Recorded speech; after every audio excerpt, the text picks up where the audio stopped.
Welcome to the Paul Steele Podcast. Once again, today I have my good friends Teddy and Bill with me, and we are going to just do what we do and talk to Breeze, talk about recovery, and whatever subject pops up. So please feel free to leave any questions, comments, concerns, anything that will be beneficial and helpful. And we look forward to it. So with that being said, welcome, gentlemen. Thank you for coming. Thank you. I don't think we have anything explicit on the agenda on what to talk about or what not to talk about. So it's pretty wide open. So we were talking earlier about relapse, and we have a friend who's dealing with relapse at the moment in recovery, and how to best facilitate them getting back, getting the train back on the tracks. And that is definitely a uniquely personal thing. Everybody's different. It's not a canned approach where everything's going to work the same for everybody. It definitely has to do with personality, ego, experience, length of sobriety. All those things have to be taken into account when you're helping a sponsee who's dealing with that. But we were touching on that conversation, so I think I totally stopped Teddy and said, let's stop talking about this now because this is good content, because I think it is helpful. But why don't you give us an overview of what your perception is of the situation, and we can go from there. Sure. So recently was asked about a month and a half ago, 2 months ago, to be a new sponsor to somebody who's recently relapsed. They've been in the program for many, many years, strung some years of success together, had some years of hardship, most recently coming off the longest length of sobriety at 3 years, and was doing really good. He was in the room when I started coming in the room, so it was someone for me to look up to. Unfortunately hit a rough spot and decided that alcohol was the answer instead of the program and the solutions that we know. Did a little stint back in rehab, came out strong. And the interesting thing about this person is they know what to do. They have the right information. They have the solution, at least in knowledge. And it seems to me like it's not in practice is where the disconnect is. Lots of good conversations on the most recent relapse. Brought him to a meeting. The room basically reiterated and doubled down on all the points we had talked about on the way there. Had an amazing conversation on the way home. Again, reiterating the points that were made, and a new one about focusing on what it is that you actually want, and not focusing on the fact that he relapsed, but the fact that he wanted to get back up and start doing the right thing. But unfortunately, the very next day, did it again. And I only had a drunk conversation with him, which was very short, and there's really not much to talk about in that state. And then I reached out to my sponsor and asked what to do. And I'm reaching out to you guys to ask what to do. And that's, I think, a really great starting point. This is my first experience after 2 years of sponsoring people. I've had to let one person go because I think a very wise person said, don't throw pearls at swine. Yeah. And it's tough. I don't know what to do, and I don't want to be too invested because I love hard and I'm a loyal person, and it can be a character defect of mine, and I'm trying to balance that. Well, I think especially when it comes to a sponsor-sponsee relationship, you have to balance that, how much I love and care about someone, with am I giving them the best advice, or am I loving them to death? Because sometimes I don't want to hurt somebody's feelings, because of the relationship that's grown. And at the same time, that this is what they really need to hear. And that's definitely a tightrope, but fundamentally when it comes to relapse, I think for me, the understanding that nobody trips and falls into relapse. It doesn't just happen, even though the action itself might happen very quickly, but there's thought that goes into that. And the thought that goes into it is that in some way, shape, or form, we made alcohol in this instance a solution to a problem. So there might not be some huge problem that's going on. Like, it doesn't have to be a death in the family or something like that. But whatever it is in our brain from a psychological standpoint, we made alcohol a solution to that. For me personally, in the past, when I had relapses, it was, I'm not like that anymore. I can manage this and it's okay. So it was a solution to me not wanting to be an alcoholic. I can be normal. The solution is, let me prove to myself that I can drink like normal people. And that's just a lie that I told myself that I bought into. But I think that's an important distinction to understand, especially being a sponsor of other people, is understanding that whatever somebody else does comes from a place of, I'm solving a problem in my mind. This is the solution that I came up with. So identifying that problem is the first step in understanding the relapse and why it happened, and then being able to dissect that relapse, because it's so important, and not the day that they come back. But once you kind of get them back on the track and they're doing the right things, dissecting that relapse and understanding it and why it happened, for me, has been huge in not repeating those actions. But I think that's critical, is to understand that they're solving a problem. That was where that came from. That's where the frustrating part about this whole situation comes from, because that was my first initial reaction. Like, what are you trying to solve? And in the deep conversation, the guy's like, my life is good. My marriage is good. My kids are good. My job is good. I have no problems. I said, so why'd you drink? I don't know. And again, for me, rigorous honesty is a very big deal. I said, no, that's a child answer. You know exactly why you drank. So let's deal with the brutal truth. Why did you drink? You got a belly full of alcohol and a brain full of AA. You knew what was the right thing to do, but you chose to do something else. Why? That's what we need to know. And the answer was plain and simple. And I applaud his honesty. I wanted that feeling. Hey, that's a fair answer. The truth is what matters. So now how do I figure out, or help him figure out, is the better way to put it. Yes, you were still trying to solve something. Were you trying to solve boredom? Were you trying to solve depression? Were you trying to... Go ahead. Well, what he was trying to solve is, I don't feel comfortable feeling the way that I feel. And I want to change that.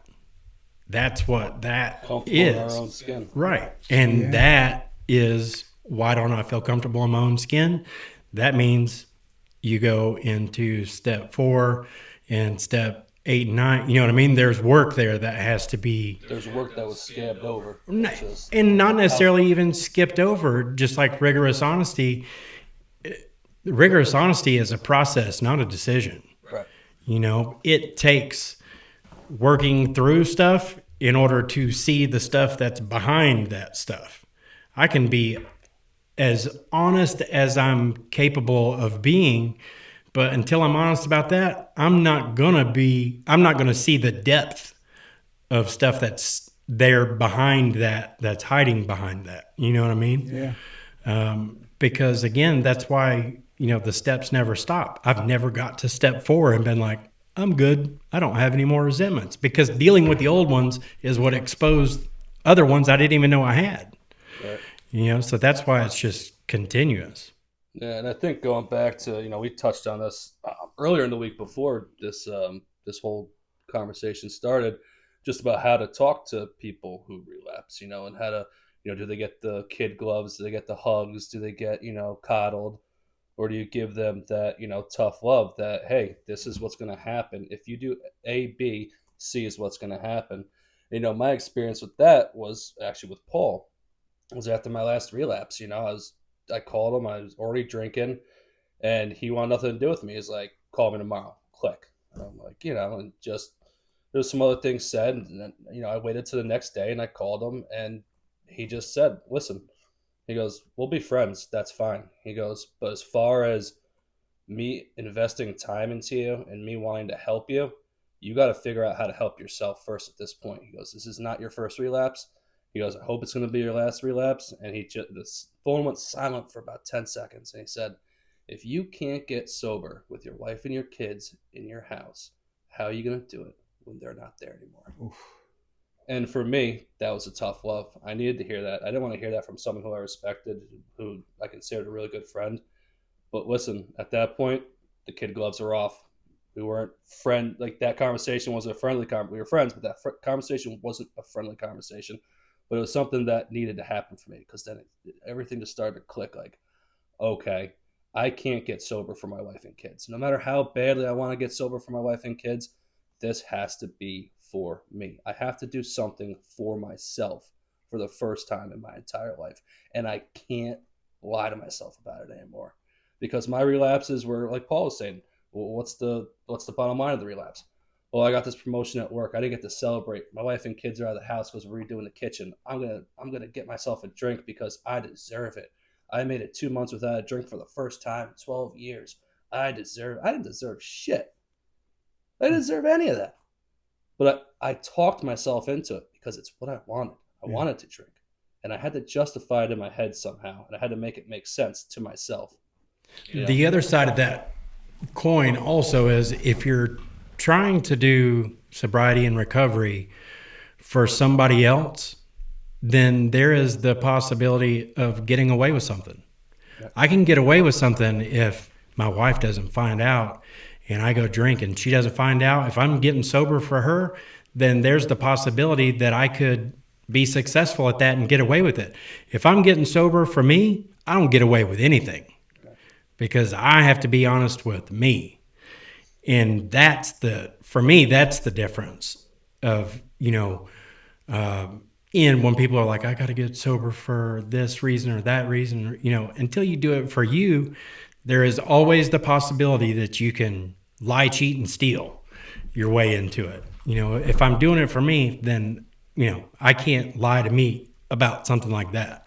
I know if I took a drink, At the end of the day, I can lie to every single man in our men's group, look them in the face, be like, I'm sober. At the end of the day, I know I'm a lying piece of shit. Yeah. And I'm going to bed with that anxiety, that anger, everything that comes along with it.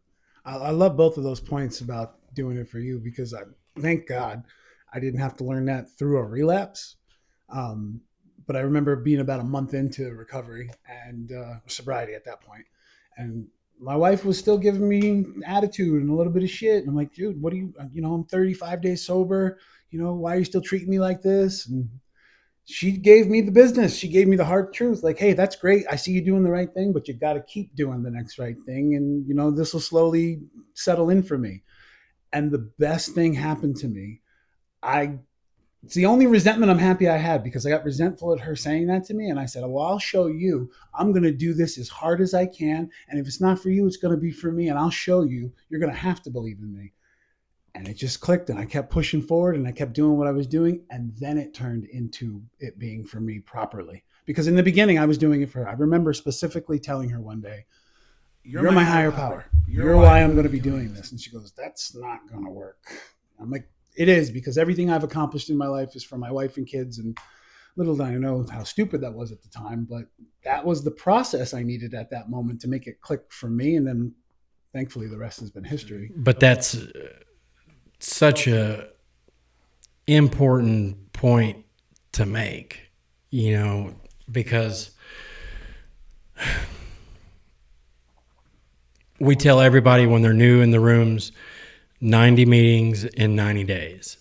Why do we do that? It's because you don't figure this program or yourself or any of this stuff out overnight. It's not as simple as just making a decision to, I'm going to do this. It takes time to truly understand and get to that point to where I'm doing this for me. I can say I'm doing this for me, but to understand what that means takes time, and those 90 meetings in 90 days, I think is so critical because you're just flooding all your senses and you're keeping this at the forefront of your mind always, because in the beginning, those 90 days, how many times, even in active alcoholism, did you say to yourself, I'm not doing this again? Every morning. Yeah, every day. Every morning Yeah. by noon, I was already looking at that Yeah. rocks glass. Yeah. Every Insanity. morning. Yeah. It's crazy. Yeah, we got to do this for ourselves. But I don't know. I think I have, I don't want to say a finite time, but I have a measured set of all-in commitment to this guy. Because again, I can't waste my time and effort when it's not going to be used to heal, when I can be giving that to someone else. My sponsor told me that, and it was one of the best pieces of advice I got in my role as a sponsor. I was working with a guy I've known for 25 years, one of my best friends growing up, and was at my wedding, and still stayed in touch, but not really. Ran into him at the gym one day. We started talking. He wanted to get back in the rooms, and that's where I worked through a lot of my own character defects of caring too much and loving too hard and spinning my wheels. And my sponsor told me, don't waste energy on someone who doesn't want to do it, because it was actually right at the point I met you, Bill, and started working with you. And Dave mentioned how well you were doing. And he said to me, look, if you're giving Bill 90% and you're trying to give Jim 10% because of, trying to give 10% and he's not using it, give Bill the 100% because he's actually using the fuel to do what he's going to do. And when the other person's ready, you got enough love to come back. And that was peaceful and freeing for me. And just, yeah. And I think seeing that and definitely talking with you about it, you can't want it more than your sponsee. You know what I mean? You can't want their sobriety. Their sobriety can't be more important to you than it is to them. And the personal relationship there was what made me not be able to let go of that. Right. I wanted to see my friend win. Right. I want to see strangers win, but somebody I've known for 25 years, you're damn right I want to see you win, man. Yeah. I want to celebrate with you. But you can't want it more than they want it. Right. Otherwise, you're just... Well, I think by nature we do. You know what I mean? Because especially when it comes to a point. Right. I mean, not to where I'm negatively impacting my life, right. But when you have experienced the gifts and the promises of this program coming true, you want that for everybody. And that's not even just alcoholics. You know what I mean? Just anybody in general. Like if you gave me a roadmap to deal with all those past hurts, traumas, resentments, all that stuff, that's what changed my life. It was not putting alcohol in my body. Yes, that was the trigger that got me into the rooms and got me into working this program. But removing alcohol from my daily life, yes, that was a benefit. I don't want to minimize that. But at the same time, what changed my life was dealing with all that other stuff. And that's when the anxiety meds disappeared. Yeah. That's when the sleeping meds stopped. Nice. You know what I mean? That's when all that stuff went away. And now, when I lay my head down at night, it takes me 5 minutes, if that, to go to sleep. Because I'm not sitting there playing the reel going, I should have done this. I should have that. Even if I feel like that, if something happened that I regret, I know how to deal with that. This is why okay, I'm going to step 10 it. You know what I mean? But that's the difference. Before, I would just play this endless reel of anxiety and guilt and shame and remorse and anger and fear. It all roots back to fear. But that was huge for me. It's interesting. Maybe a little side point here. I was watching a podcast the other day, and they're talking about love being the most powerful emotion, whatever energy that we can put out. Hate is not the opposite of love. Fear is the opposite of love. Because if you really look down what it takes to hate somebody or something, or to do all those nasty things that people associate with hate, it's typically rooted in a fear of what you don't understand, or a fear that somebody's better than you or something's better than you, and you got to do whatever it can to take it down. So you got love and fear on complete opposite ends of the spectrum. I thought that was a really cool point. I couldn't agree more. But I do like the point too you made about doing it for someone else as opposed to doing it for yourself, because we talked about this briefly at breakfast. There's this program and these steps, when you do them for yourself. I came to use this program for alcohol. And then my sponsor, as I talked about recovery and what that means as opposed to sobriety, he gave me an example of a woman I've met in the rooms a couple different times. Her husband was an alcoholic, used the program to get better, saw how it changed his life.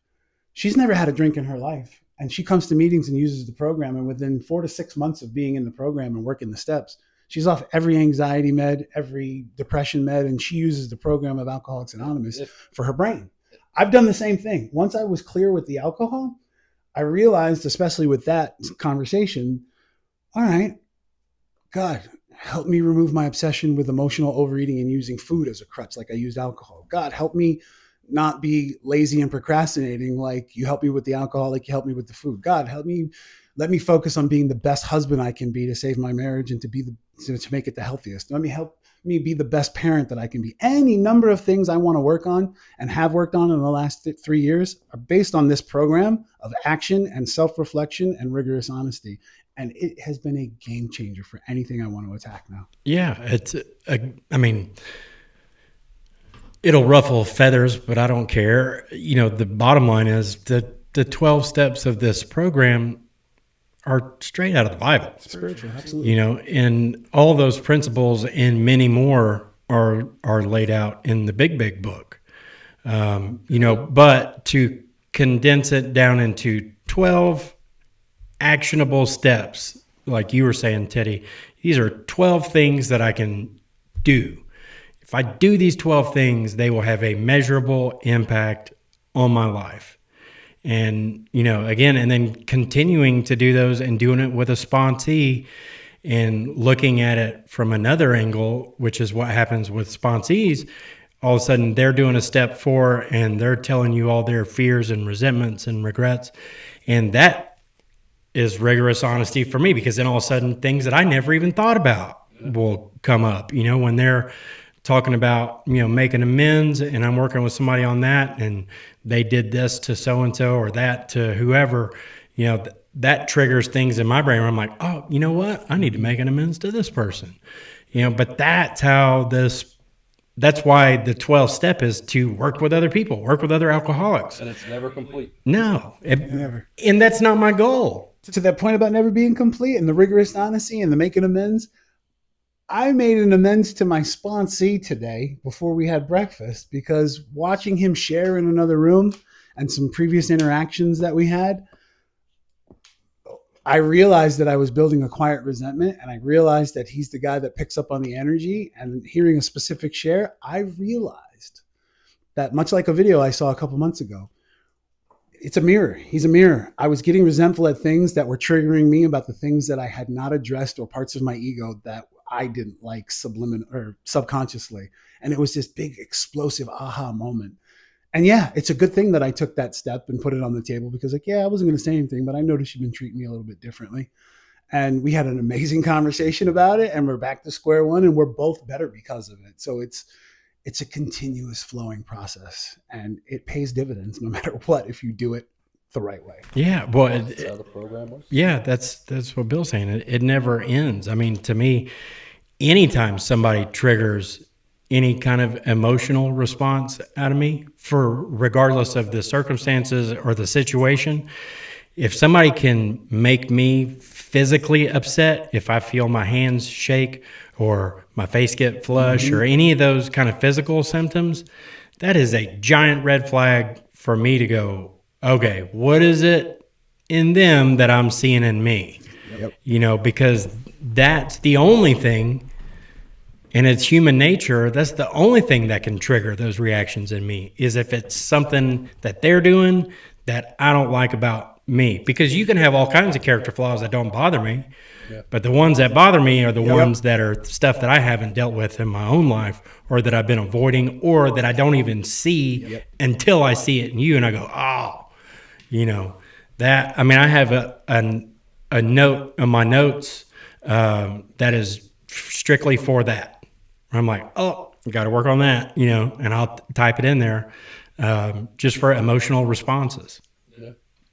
But that was and I'll tell you where that came from. A doctor shared in a room one time, and he was talking about the physical nature of anxiety and anger and frustration and all that. And he was saying, anytime I feel my hands sweat, or, my breathing gets shallow, or my face get flush, that throws up the red flag. And I was like, that's a great thing to implement into your life, because it's so physical. It's not just something out here that we need to think about that, or, whatever. When it's a physical reaction, it's like, oh, okay, I can connect this to that. What is it? Hard connect. It's like your gas light. When your gas light goes on in your car, you got to stop and get gas. When that physical response happens, you got to stop and assess and figure out why. It doesn't come from nowhere. No. And it's funny, this whole conversation reminds me of one I had with my wife the other day.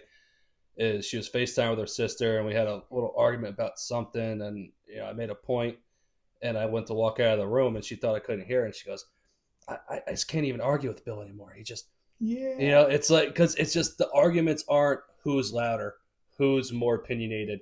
It's factual, and it's just a conversation that happens through growth, and just, it's not about the loudest person in the room is going to be the winner anymore. It's about facts, and it's about understanding that these feelings are real. It's something that I never talked about before, and never had open conversations with my wife, especially my wife, because open conversations would lead to just destruction, because I couldn't associate those emotions and keep them and present them properly. I had to destroy them with alcohol. I destroy them with ego. I destroy them with self-doubt. And now today, it's like you can go into these conversations, and I heard a quote the other day during a podcast, and it said, if you think because you're the loudest person in an argument that you're winning, that's a sign of stupidity. Yeah. And that means you're losing the argument. Yeah. So. It's a great point. It is a great point. I somehow am always the loudest person in the argument, too. Yeah, I'm working really hard on that. That's been a lot of my own personal growth. Not raising my voice, not dealing with emotion, dealing with logic. It's hard with a woman sometimes, but it's so hard I used to be in the moment. Men and women are emotional. In my marriage, I'm the emotional one. I'm the emotional one. Yeah, well, that's Allison and I. I would agree. I'm definitely the more verbally emotional one. Yeah, that's a better way to say.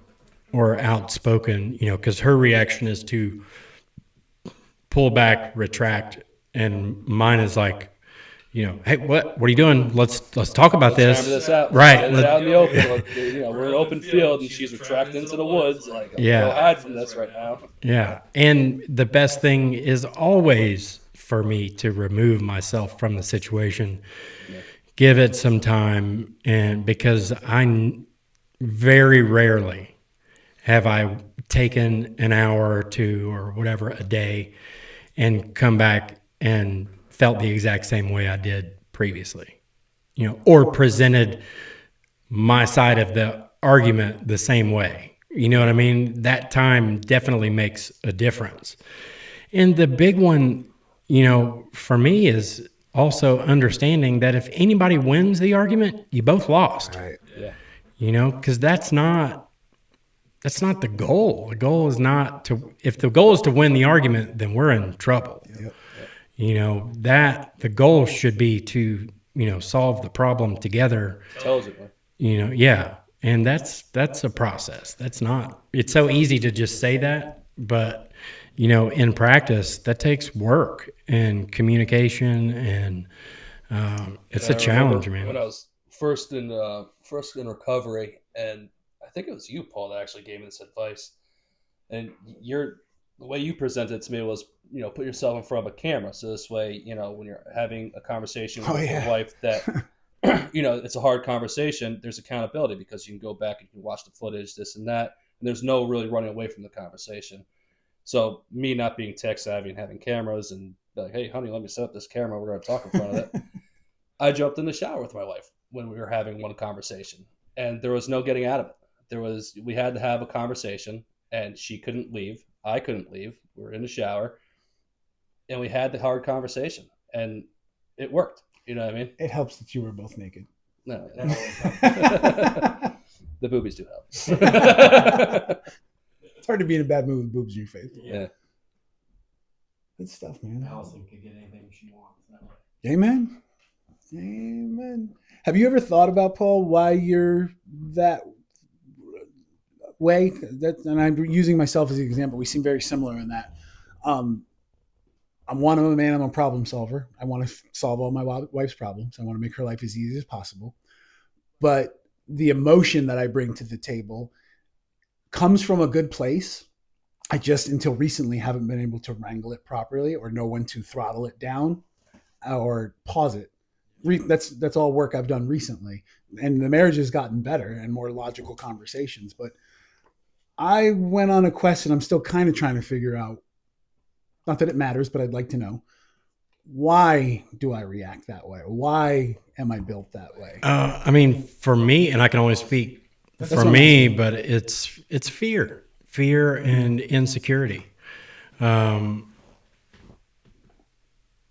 of the things that, I broke down to Allison, broke down for her was like exactly that. I said, I have deep fear and insecurity. So, if we're having an argument, or not even an argument, if things are just sideways, whatever, if she says to me, hey, I love you, we're on the same page, we'll get through this and get past it, that notches me down from up here to way down here. Because for me, it's like, as this thing elevates, then all of a sudden it's like, we're not just having an argument. I'm fighting for my marriage. I'm fighting for my life. I'm fighting for my house. I'm fighting for, you know what I mean? And it just gets bigger and bigger and bigger. And the moment she does that, it just, and it comes back to, okay, this is just simply a disagreement that we have to figure out how to get through.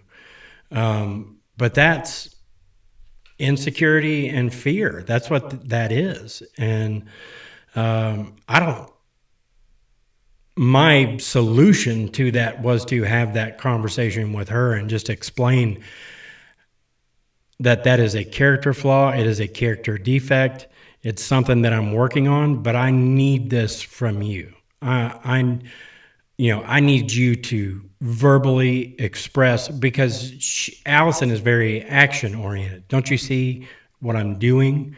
And I'm verbal. I need you to say it. Because you can do I do things out of anger. I do things out of frustration.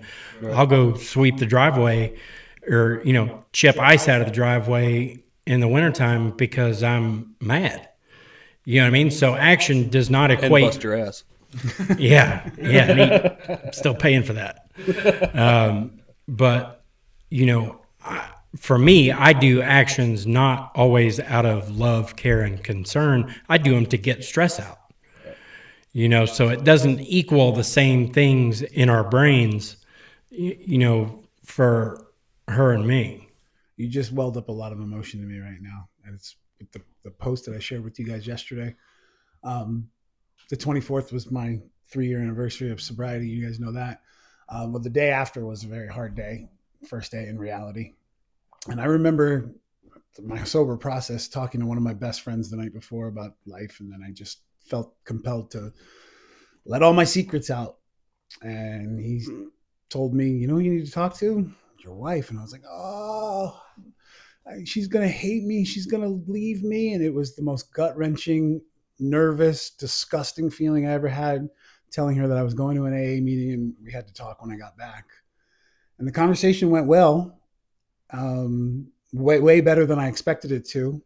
And I felt loved and understood, but I felt shameful and still very uneasy about where the next day went. And like you just said it about toning it down, she made a Facebook post, not talking about my business, but the title of the Facebook post was "Till Death Do Us Part," and that's, I'm not going to spare you the gory details, but that's really what that all reiterated down to was, it's hard. It's not the good days. It's not the bad days. It's the commitment to, no matter what, figure out a solution, because my family, divorce is not an option. And to see that post from her in one of my rawest periods was like, okay, my buddy was right. She's going to be really mad at you when you first talk about it. And then 2 minutes later, she's going to put her arms out and give you a hug and say, we got this. Let's figure this out together. And yeah.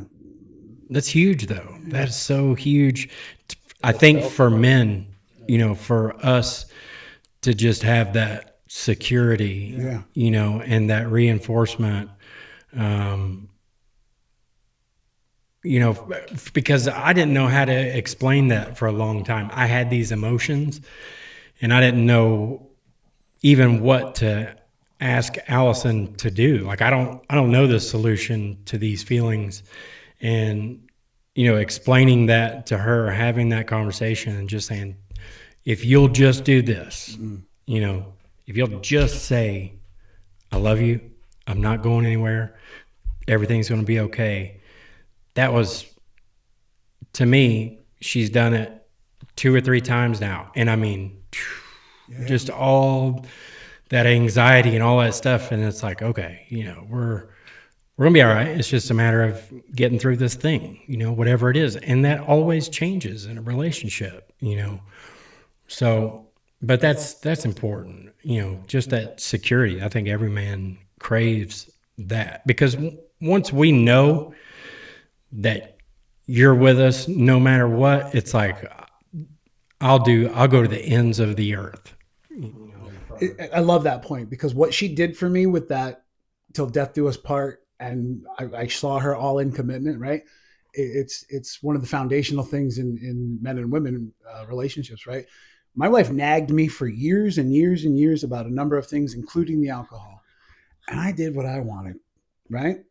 You can nag your husband to do any number of things, and he's still going to do whatever he wants, and he's probably not going to respond to the nags. All the men that I've talked to about real solid, healthy relationships say the same thing. She can nag me as much as she wants, but if she inspires me, I will move mountains willingly and break my back in the process to get it done for her. Yeah. And that's exactly how I operate in my marriage. And when she's been able to respond to me with what I need, let's go. Call me John Henry. I'm moving that mountain, and I'm willing to do it with a smile on my face. Yeah. Well, I think I saw some video, and I don't even remember who it was or what podcast it was on, but some guy was talking about that, and he was talking about, a wife nagging her husband to take the trash out.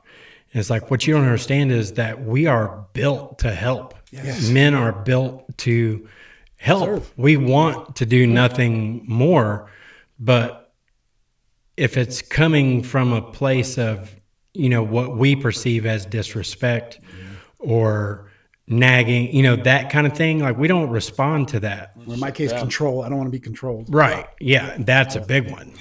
Control, especially in alcoholics, the control freak nature of us, it runs rampant in people that have our disease. Some people are not like that, but most alcoholics I know have that control thing. So if actor trying to run the show, right. Yeah. And if somebody's trying to control me, then it's like, no. I always use the example, if Allison came in here right now and said, hey, will you take this envelope and go upstairs or walk it up the driveway and put it in the mailbox? I would say, sure, but I'm going to walk through the yard just because she said, walk it up the driveway. Because that's just how my brain works, I want to do it my way, and my way is, back to recovery terms, that terminal uniqueness. Yeah. I'm special. I am special. I love your actor thing, because that was the chapter in the book that was like, wow, I identify with that. I wouldn't even let my kids stir the eggs when they wanted to make their own breakfast because they're not doing it right. Yep. Control. Yeah. We don't want to be controlled yet. I didn't want to be controlled, and I wanted to have all the control at the same point. How's that work? Talking about control, though, that's a good segue into. I know it was a hot topic in my house when I was first in recovery. Was the women of recovering alcoholics? You know what I mean? Like my wife, in the beginning, I was doing the 90 and 90. I was trying to go to meetings. I was doing this. I was doing that. Constantly, I had a network of guys constantly texting me, calling me. I had all the support. And my wife, one day, we were sitting there talking, and she was like, "I'm so proud of you. I'm so proud that you're doing this." And she just looked at me and she said, "What about me?" And like, it just, my world collapsed. I was on this, pink cloud. I was, I'm doing this. I'm doing this for us. I'm doing this for me. Look at me go. And then with that one line, she just took it and it humbled me. It brought me back down to reality. Like, what about you? Yeah. What about you? Like, you have no one to talk to. You have no one to relay your emotions to. And that led into one of the best conversations we've ever had, and she was able to sit there and tell me her side of the story and how she felt, her emotions while I was drinking. And I was trying to, early recovery when I was relapsing and still lying about things. And, it was definitely a humbling moment to be brought. Is that the first time you heard all that stuff, like raw and honest from her? Yeah. Yeah. So, I mean, and it's tough. It's, because we're, like I said, we have a whole army of people that want us to see us succeed just for the simple fact that we're succeeding. But no one ever takes the time out to say, "Hey, what's your wife doing? She's still at home with the kids. She's still running the house. She's still doing the laundry. She's still paying the bills. She's still doing all that." And, it was a hard conversation to have when it happened, but it was one of the most beautiful conversations we've had. And I hold that very, early recovery, I hold a couple of things very near and dear to my heart, and that was definitely one of them because it was humbling. Well, that's to interject here. That's the whole story of the prodigal son in the Bible. And the Bible talks about the son who took his father's inheritance and went and blew it, partied, lost all his money, came back, and then the father throws him a party, and the son who's been there the whole time doing the right things and sticking by him is like, "Hey, dude, what about me?"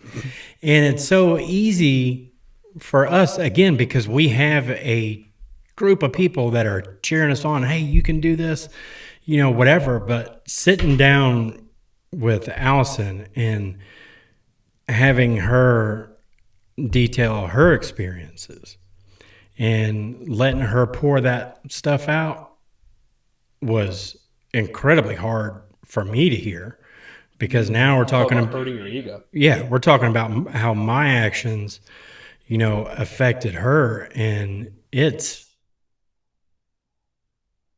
don't even know if I had an ego after that. It's so deflating and heartbreaking and embarrassing and shame, all those things. But, we have the ability every Thursday and every meeting you go to have an outlet for that. And they don't. They are the unspoken heroes of this program, because I promise you, in not every case, but there is a vast majority of cases where you find somebody who has recovered from this disease and is on the right track. You will find either a spouse who is quietly supporting them. You will find a mother, a father, a family member, somebody who is gently pushing that person and encouraging them to do that. But it's so important for us to take the pause to acknowledge them and tell me your feelings. Tell me what I put you through, because we need to hear that. We need to hear that, and they need an opportunity to get that stuff out, because that stuff is still there if it's not dealt with, and that's... And the interesting part about that was we were able, this was early recovery for me. I was just started doing the steps with Teddy. So obviously step 8, is making a list of all the people you have harmed, making amends to them. And to have that conversation, it was like the prequel. to the amends because we were able to have the conversation so I can understand her headspace. And I remember when I made my amends to my wife, we were down in LBI, down on the water. We went for a nice walk, just me and her. The kids stayed back with my in-laws and my sister-in-laws. And, we had a great conversation. And, she said something that, talk about destroying an ego, shattered my heart, you know what I mean? And we had a long conversation, and she just looked at me and she just said simply, I got tired of watching you drink away all of your potential. I love that line. Every single day. I love that line. And she was right. I'd come home and I was home, but I wasn't. I wasn't there for the kids. I wasn't there for her emotionally. I wasn't there. I was a warm body. Sure, the pipe broke. I was there to fix it. Something happened. I was there, but I wasn't emotionally available. And she was right. I drank my potential away every day. I gave all at work to make sure we had a roof over our head. When I got home, lights out, bottle up. And well, that's the vicious cycle of alcoholism, because on some level we know that we're wasting all of our potential. We know that there's endless, countless things that we could do, achieve, and progress in life. And when we're not doing that, then alcohol is the solution to quiet that voice down on top of everything else, and it's just like that vicious cycle. It just over and over. And it's sad to look back on, for me to look back and just go, how much time and opportunities have I wasted? And I think it's important to address those in step 4, but you can't live there. There's so many people in our rooms that live in that, poor me. I was having a conversation last night with a friend who's not in the rooms, and he went through a divorce and lost his business and lost a number of things.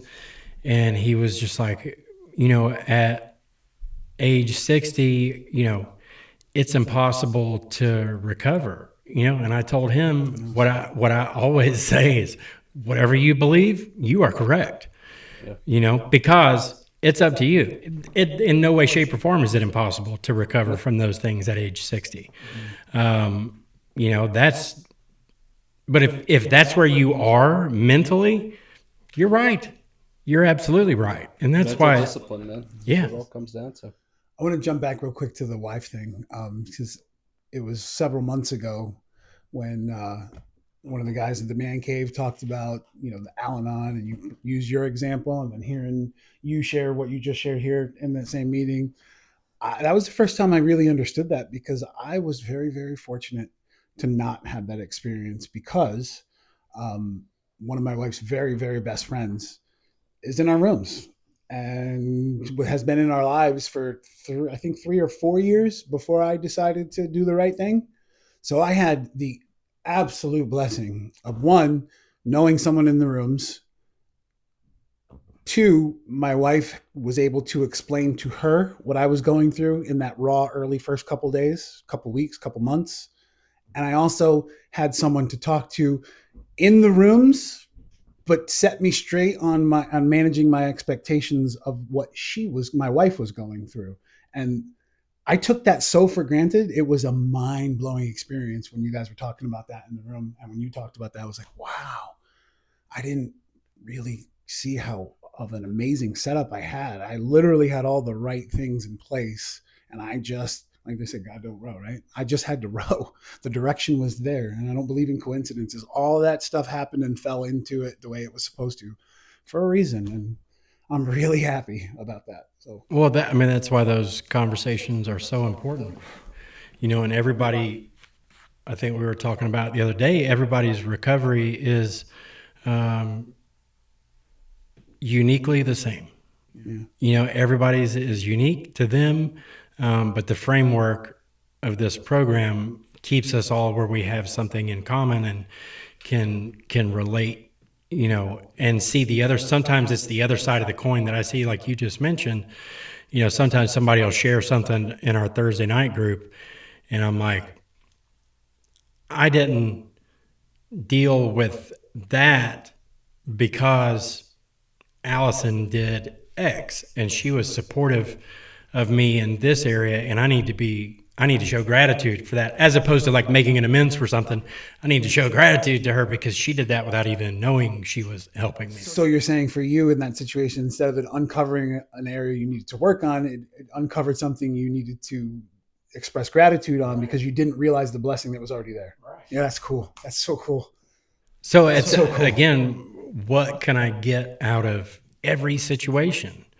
Even when something is a challenge or hard today, I always try to have that, like, how am I going to feel about this in 10 years? Because everything that I went through that was hard, now I'm able to look back and go, man, if I wouldn't have gone through that, I wouldn't have been in position to do this, and I wouldn't have been in position to do that, and blah, blah, blah, blah, blah. And you can, map that out.